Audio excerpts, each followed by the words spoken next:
let us study longitudinal waves, in particular sound waves. And sound waves are the waves produced due to disturbance and which require medium for the propagation of the sound. And these are having a large frequency distribution, and we classify these sound waves based on the frequency as infrasonic and audible, and the third and last one is ultrasonic. So in the infrasonic, what happens is the frequencies are very small. That means the frequency is less than 20 hertz. This is inaudible for the humans. These frequencies can be detected by few of the animals, and these frequencies are generated by animals like whales, elephants, and even earthquakes. So all those are infrasonic sound waves. Human ear can't detect these waves, but this can be detected quickly by snakes. So that is the reason why snakes can get an early information of any earthquake, okay, as they can sense infrasonic sounds. And next one is audible, and all this classification is with reference to humans.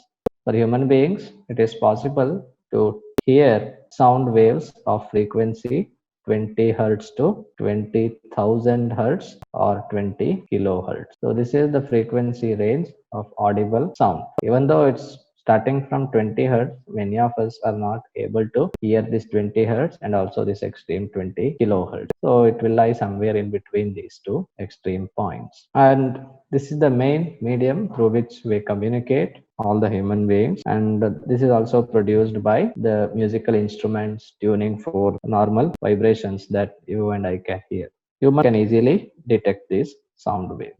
The last one is ultrasonic, and these are sound waves with a frequency greater than 20 kilohertz. The frequency is more than 20 kilohertz for ultrasonic sound waves.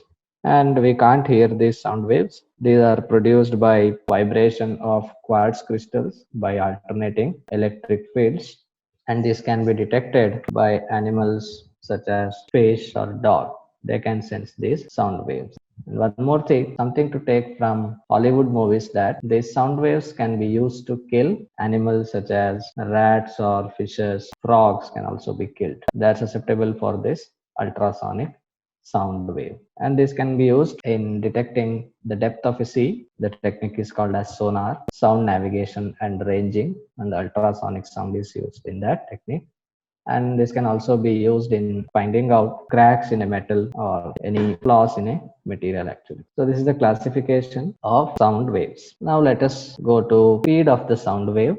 See, these are longitudinal waves, therefore they can travel in mediums like solid, liquids and gases. So what is the property that enables these longitudinal sound waves propagation is, one is elastic property of the medium, another one is inertial property. So simply by making use of dimensional analysis, we can find out the velocity dependence of these longitudinal waves just by the help of dimensional analysis. I can say V is equal to root of elastic modulus divided by density of the medium in which it travels. This is velocity of longitudinal wave, or actually sound wave.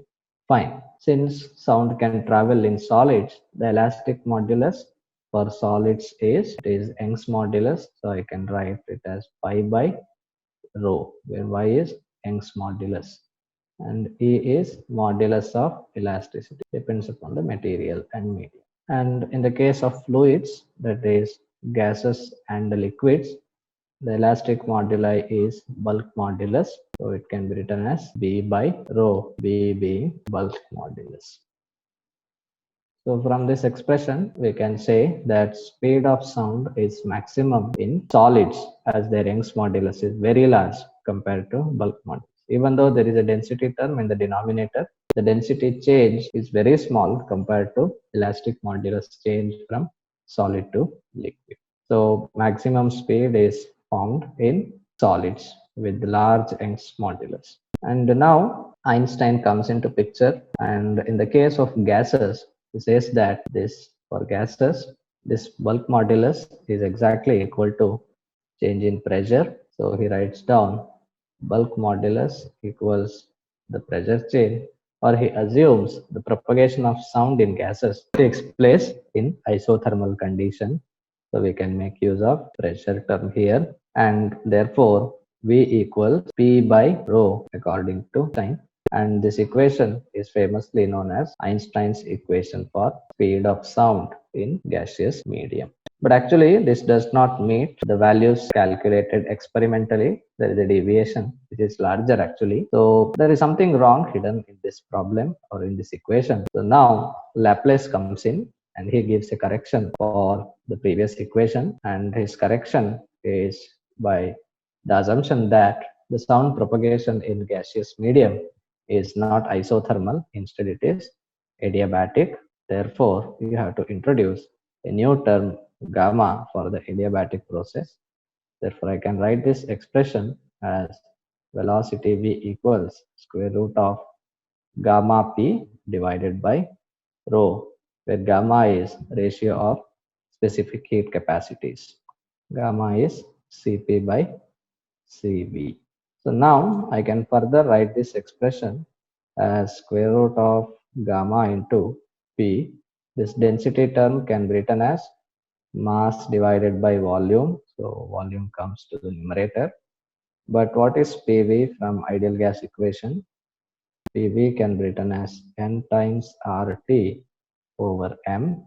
And further, I can write this as square root of gamma into what is M by N? Mass by number of moles will give you molecular mass. So it is gamma RT divided by capital M. So capital M is molecular mass of that gas. So from this equation, you can say that velocity is inversely proportional to molecular mass. And we also know that the RMS speed, V RMS value, is equal to square root of 3 times RT divided by M.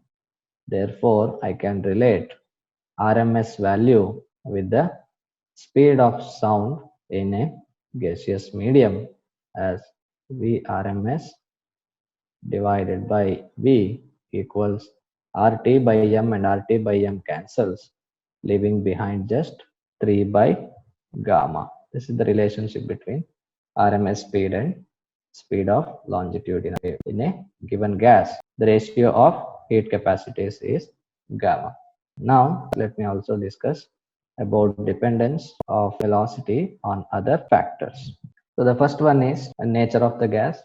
So what is composition of the gas? That matters, since velocity is equal to square root of gamma RT by capital M. It depends upon molecular mass. So smaller the molecular mass, larger is speed of sound in that gas. So you can conclude that the speed in hydrogen gas is largest among all the gases, and the remaining are oxygen, nitrogen, and other gases at a given temperature, at a given condition. So speed of sound is maximum in hydrogen gas compared to any other gas, let me say oxygen, O2. The next thing is temperature. The speed of sound depends directly on temperature, as V is proportional to T. I can write V is proportional to root of temperature T. This is actually the absolute temperature. Let me take speeds at two temperature. V is the speed at temperature T, and V naught is the speed at temperature T naught. Then I can relate these two terms by the equation V by V naught equals square root of 273. If these two temperatures are measured in degrees Celsius, it will be 273 plus T divided by 273 plus T naught. If V naught is the velocity at 0 degrees, then you can rewrite this as 273 by T divided by 273. So given velocity at absolute temperature, we can calculate velocity at any temperature T. The third is density of the medium. Speed also depends on density. So speed is inversely proportional to root of density, as it was P by rho inside the square root. So if density is less, velocity is maximum, and density is more, velocity is less. So they are inversely related. Now you get one interesting fact that the moist air density is less, therefore velocity in moist air will be more than the dry air. So velocity is inversely proportional to density, and density of water is less, therefore speed will be more in moist air compared to dry air. That is the reason why you can hear very clearly the honking of a train or chirping of birds in the morning compared to any other time, as in the morning time the air is more moist. So velocity also depends on the pressure. By directly reading this equation, V is root of P by rho. But actually what happens is, as P increases, rho also increases. Therefore, the ratio of P by rho remains a constant. That means velocity is independent of pressure. It depends only on nature of the gas, temperature, and density.